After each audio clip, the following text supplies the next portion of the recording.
I am Israel sir. Good morning, all students.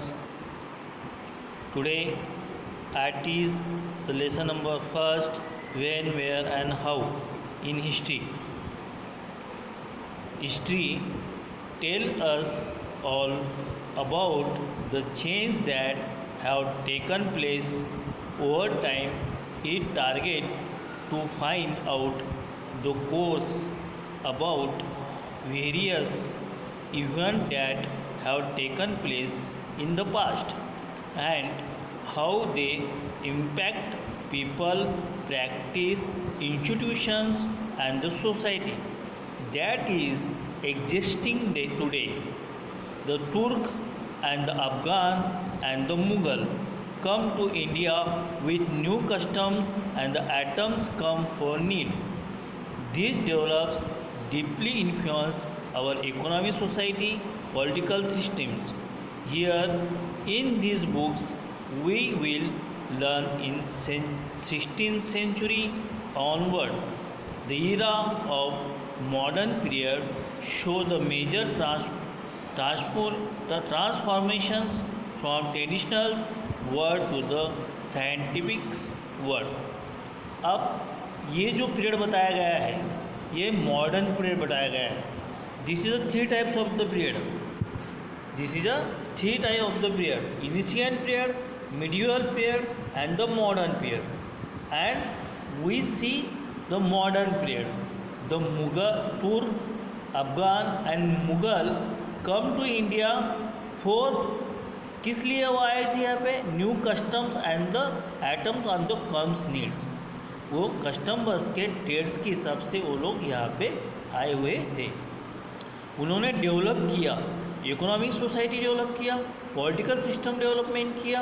And this books learn, ये जो books है ये 16th centuries की हमको बताई गई है और वो 16th सेंचुरी हमको मॉडर्न पीरियड की याद दिलाती है। स्टार्ट में हम देखेंगे beginning of the modern period, feature of the modern period, modern period of in India, how to study modern period, primary secondary territory source, ये सब जो है हम देखने वाले हैं। As we have study history of country is divided three period. कितनी इसमें डिवाइडेड किया गया है कंट्री को? 3 इसमें डिवाइडेड किया गया है। First initial period, second medieval period and third modern period. This is a three period is divided the country into the three divided, जो मैंने आपको बताया है। The time form of this division is however not uniform for the entire world in Europe. For instance, the modern period began around the 16th century, which was very much part of the medieval history of in India. ये जो 16th century थी in India के अंदर more important माने गया था European के हिसाब से। The date of the Aurangzeb 1707, Aurangzeb की जब डेट हुई थी 1707 में, जब हमने इस consider to be the beginning of the modern period in India. जब 1707 में औरंगजेब की जब मृत्यु हुई थी, जब मिडिवल पीरियड की शुरुआत हुई, इंडिया में शुरुआत हुई थी। Previous modern period, the European renaissance led emphasis on spirit of inquiry.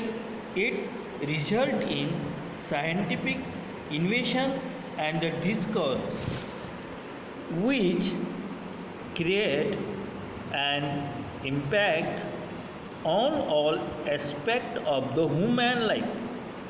और ये जो थे, जो क्रिएटर्स थे, वो इम्पैक्ट करते थे एस्पेक्ट के ऊपर, ह्यूमन लाइफ के ऊपर। Revival of interest in the life of human beginning lead humanisms, which found the expressions of music, painting, sculptures, theater and the literature।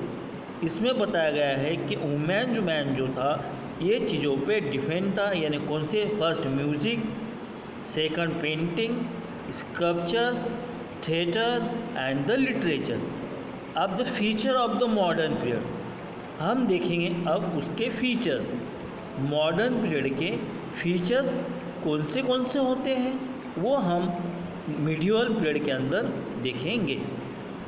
First industrialisation सबसे पहले बताया गया है फीचर्स के अंदर। मॉडर्न पीरियड के अंदर फीचर्स में इंडस्ट्रियलाइजेशंस। अब इंडिया में मॉडर्न पीरियड में इंडस्ट्रियलाइजेशन कैसा हुआ था वो देखना है। Large scales production of the goods, यानी सबसे ज़्यादा प्रोडक्शंस लिया गया गुड्स का। गुड्स यानी माल, सबसे ज़्यादा प्रोडक्शंस लिया गया गुड्स का, यानी सबसे ज़्यादा production in factory using the machine power. Machine power के अंदर मशीन से फैक्ट्रीज़ के अंदर सबसे ज़्यादा गुड्स लिया गया और इंडस्ट्रियलाइजेशंस बढ़ती गई। Second, urbanisations, movement of people from village two towns and the city in the search of better quality life.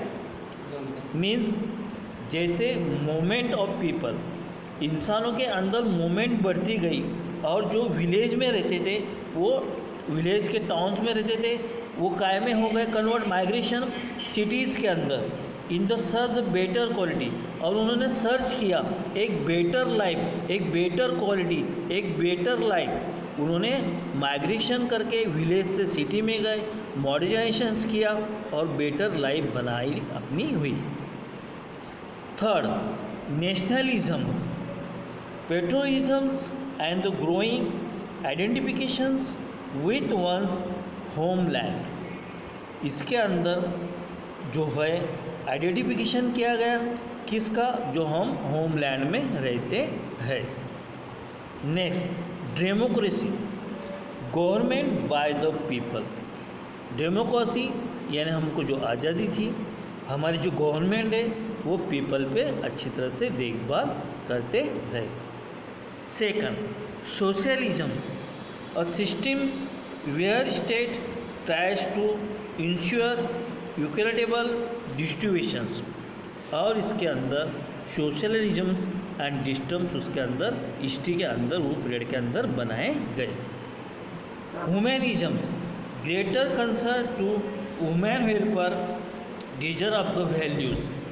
और उसके अंदर जो ह्यूमैनिज्म्स है at 1453 the Turk took the control of the overland trade route connecting the Europe to East। जो तुर्क थे उन्होंने control किया किसके ऊपर, ट्रेड रूट के ऊपर, जो व्यापार का मार्ग था किससे, यूरोप, ईस्ट यूरोप से। किसने, तुर्क ने। This forces the Europeans to look for the alternative sea route. फिर उन्होंने सी रूट सर्च करने की कोशिश की। The zest for the adventure invention by the moment called the Renaissance और the encourage long sea voyage. उसी तरह जैसे उन्होंने रूट ढूंढना, सी रूट सर्च करना शुरू कर दिया। The invention of the astrolabe and manias in the compose, frequent use of gainables, improve the categories and the shipnables facilities, the process and shipnable facility to the force। और इसी तरह जैसे जैसे history के अंदर मॉडर्न पीरियड के अंदर priority बढ़ती गई और डेवलपमेंट होते गया, माइग्रेशन होते गया और मॉडर्न पीरियड जब से इंडिया के अंदर बढ़ते गया और ट्रेड जो था तुर्क, यूरोपियन एंड द मुग़ल, इनके बीच ये कनेक्शन होते गया और व्यापार को, ट्रेड को इंक्रीजिंग होते गई। इसी तरह जो हमारा मॉडर्न पीरियड था वो इस तरह बढ़ते गया। उसके बाद उन्होंने सी रूट ढूंढना शुरू किया। सी यू अगेन टुमारो। थैंक्स।